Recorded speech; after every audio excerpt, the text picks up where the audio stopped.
Nous avons déjà vu que l'assuré doit aviser l'assureur du sinistre. Cette capsule étudiera les autres obligations de l'assuré après un sinistre. Précisons tout d'abord que l'assuré doit faire la preuve de sa perte. La preuve de la perte n'a pas de caractère formel. L'article 24.71 précise qu'à la demande de l'assureur, l'assuré doit le plus tôt possible faire connaître à l'assureur toutes les circonstances entourant le sinistre, y compris sa cause probable, la nature et l'étendue des dommages, l'emplacement du bien, les droits des tiers et les assurances concurrentes. Il doit aussi lui fournir les pièces justificatives et attester sous serment la véracité des renseignements fournis. Ces informations ont pour but de permettre à l'assureur d'enquêter afin de déterminer, dans un premier temps, si le sinistre est bel et bien couvert par le contrat d'assurance. Ces informations permettent également à l'assureur de déterminer l'étendue des dommages et, le cas échéant, quels biens sont couverts et quels biens ne sont pas couverts. Les informations que doit fournir l'assuré ont pour but d'identifier, le cas échéant, le potentiel responsable du sinistre, par exemple un client insatisfait, un locataire, un ancien associé ou encore un créancier impayé. Les informations que doit fournir l'assuré ont également pour objectif d'identifier si un autre assureur doit également assumer une partie des coûts liés au sinistre. En pratique, le processus varie d'un assureur à l'autre. Le processus varie également en fonction de l'importance du sinistre. Ainsi, pour un accrochage mineur entre deux véhicules, il est possible que l'assuré effectue une réclamation simplement en parlant au téléphone à un représentant de l'assureur qui lui demandera, le cas échéant, de lui envoyer un rapport de police.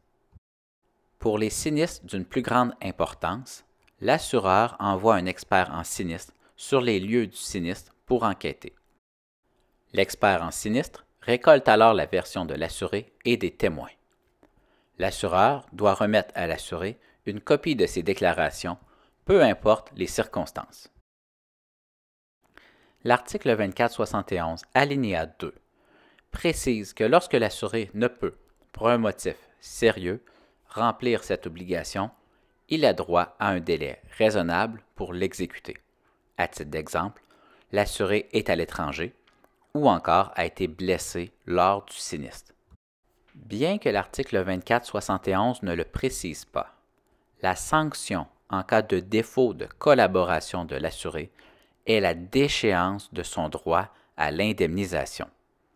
Cette sanction est applicable seulement lorsque l'assureur en subit un préjudice, c'est-à-dire lorsque l'assureur est privé de son droit d'enquêter sur la cause du sinistre ou encore sur l'étendue des dommages. Si la non-collaboration de l'assuré ne cause pas de préjudice à l'assureur, l'assuré ne peut être déchu de son droit à l'indemnisation. Mais en pratique, ce comportement de la part de l'assuré peut retarder l'enquête et éventuellement le moment où il recevra une indemnisation de la part de l'assureur.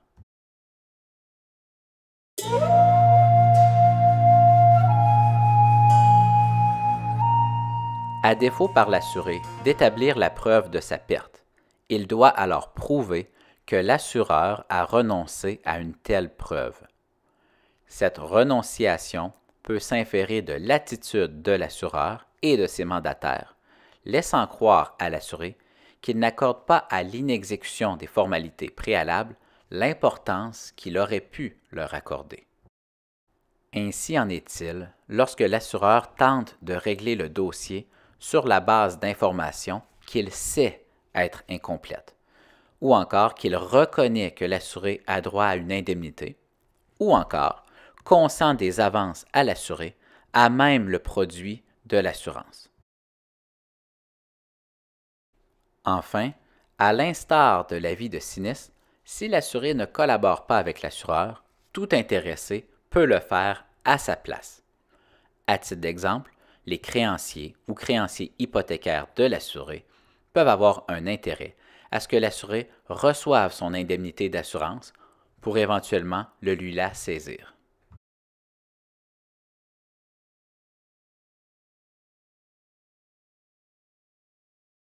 Étudions maintenant une autre obligation de l'assuré, mais qui est exclusive à l'assurance de biens. L'assuré doit permettre à l'assureur et à ses représentants de visiter les lieux et d'examiner le bien assuré. De cette manière, l'assureur peut ainsi déterminer l'étendue des dommages, s'ils font l'objet de la couverture d'assurance et si un tiers est responsable de celui-ci. Si l'assuré jette aux ordures le bien endommagé, il prive alors l'assureur de son droit de l'examiner et d'ainsi contrôler l'ampleur des dommages. Il en va de même si le bien est réparé avant que l'assureur puisse l'examiner. En cas de manquement à cette obligation, l'assuré sera déchu de son droit à l'indemnisation seulement si l'assureur en subit un préjudice. L'assuré doit également faciliter le sauvetage du bien ainsi que les vérifications de l'assureur. Toutefois, les mesures de sauvetage d'urgence conduites par les policiers ou les pompiers peuvent, dans les faits, parfois priver l'assureur d'effectuer certaines vérifications que l'on ne saurait reprocher à l'assuré. Voici quelques exemples de mesures de sauvetage. Protéger des intempéries l'immeuble incendié qui contient des biens endommagés partiellement, ou encore chauffer l'immeuble incendié afin de le conserver. L'obligation de faciliter le sauvetage est une obligation de moyens. Selon la Cour d'appel, le défaut de protéger les lieux du sinistre peut résulter, selon les circonstances, tout aussi bien d'une erreur ou d'une ignorance de l'assuré. L'assuré ne saurait être déchu de son droit à l'indemnisation pour ces raisons. De même, en cas de force majeure, les vies humaines passent avant la sauvegarde des marchandises. Étudions maintenant l'article 2472 qui s'applique à l'assurance de dommages, c'est-à-dire autant à l'assurance de biens qu'à l'assurance de responsabilité. Cette disposition importante prévoit que toute déclaration mensongère entraîne pour son auteur la déchéance de son droit à l'indemnisation à l'égard du risque auquel se rattache la dite déclaration. L'élément important dans cet article est le terme « mensonger », qui a fait l'objet à multiples reprises d'interprétations dans la jurisprudence. Puisque la bonne foi se présume, l'assureur a le fardeau d'établir que l'assuré a effectué une réclamation mensongère. Pour ce faire, il doit prouver l'intention frauduleuse ainsi que la tentative de l'assuré de s'avantager en vue de percevoir une prestation à laquelle il n'a pas droit. Il s'agit d'un lourd fardeau pour l'assureur, puisque selon la Cour d'appel, tout ce qui est faux n'est pas nécessairement mensonger. Voici un exemple d'application tiré de la jurisprudence. L'assuré déclare que le véhicule comptait 72 000 km à l'achat, alors qu'il en comptait 82 000. Ainsi, l'erreur de bonne foi, le simple oubli, l'inadvertance, l'exagération involontaire, l'omission accidentelle, l'inclusion erronée, la surévaluation du dommage, l'erreur grossière, ainsi que la défaillance momentanée de mémoire ne constituent pas des déclarations mensongères. La réclamation imprécise et confuse n'est pas pour autant mensongère. Voici quelques exemples tirés de la jurisprudence où les tribunaux ont conclu à une déclaration mensongère de la part de l'assuré.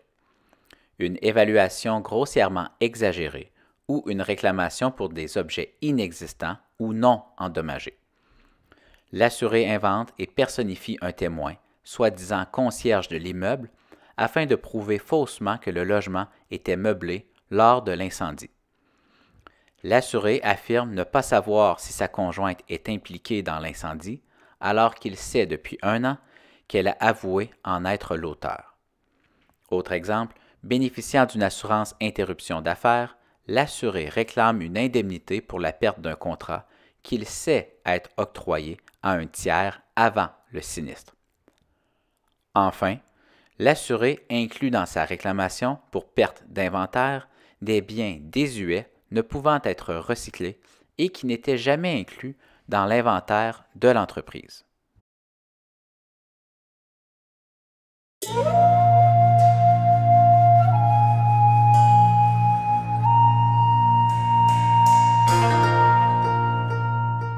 L'article 2472 prévoit la déchéance du droit à l'indemnisation pour l'auteur de la déclaration mensongère. La déchéance est donc une sanction personnelle à son auteur. En cas de co-assuré, seul l'assuré ayant effectué une déclaration mensongère sera déchu de son droit à l'indemnisation. L'autre assuré n'ayant pas fait de déclaration mensongère aura droit d'être indemnisé. Étant une sanction très sévère pour l'assuré, la déchéance des droits découlant d'une déclaration mensongère est triplement atténuée. Tout d'abord, la déchéance est limitée à l'égard du risque auquel se rattache la déclaration. Ensuite, la déchéance se limite à la catégorie de biens à laquelle se rattache la déclaration. Enfin, la déchéance est segmentée jusqu'à l'usage des biens. Dans un premier temps, la déchéance est limitée à l'égard du risque auquel se rattache la déclaration mensongère. À titre d'exemple, l'assuré bénéficiant d'une assurance de biens et d'une assurance interruption d'affaires effectue une déclaration mensongère quant à cette dernière protection après l'effondrement de son immeuble. Si l'assuré est déchu de son droit à l'indemnisation quant au risque relatif à l'interruption d'affaires, il n'est pas déchu de son droit quant à l'assurance de biens. Dans une autre décision, une déclaration mensongère visant une réclamation pour frais de subsistance n'a pas entraîné la déchéance des droits de l'assuré à l'égard de l'indemnité pour sa maison détruite. De même, une déclaration mensongère visant une réclamation pour le remboursement de frais de taxi en vertu d'une garantie subsidiaire n'a pas entraîné la déchéance du droit de l'assuré quant à la perte de son véhicule. Le législateur atténue aussi la déchéance du droit à l'indemnisation en fonction de la catégorie de biens visés par la réclamation mensongère, soit qu'il s'agit de biens mobiliers ou immobiliers. À titre d'exemple, l'assuré réclame des biens meubles imaginaires, ce qui provoque la déchéance de son droit à l'indemnisation à l'égard du contenu de son bâtiment incendié seulement.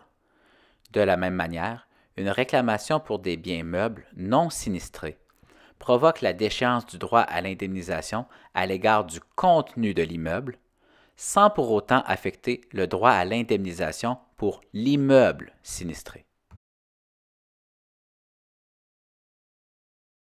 Troisièmement, le législateur effectue une distinction à l'égard des biens à usage professionnel et les biens à usage personnel.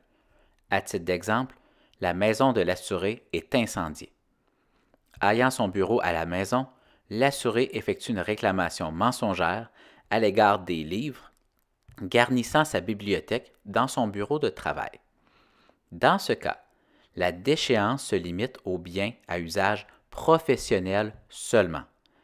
La réclamation de l'assuré à l'égard de ses biens à usage personnel, à titre d'exemple le mobilier de sa chambre à coucher, demeure valide.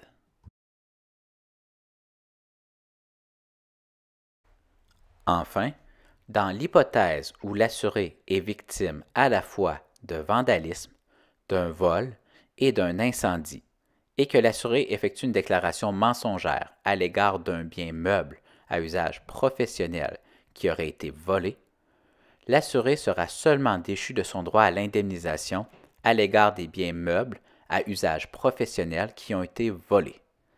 L'assuré n'est pas déchu de son droit à l'indemnisation à l'égard des biens incendiés ou vandalisés.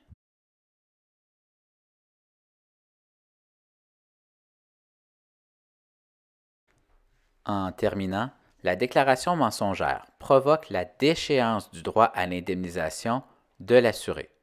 Concrètement, l'assuré perd son droit à l'égard de la réclamation. L'assureur n'est alors pas tenu d'indemniser l'assuré. La déchéance du droit à l'indemnisation n'affecte toutefois pas la validité du contrat.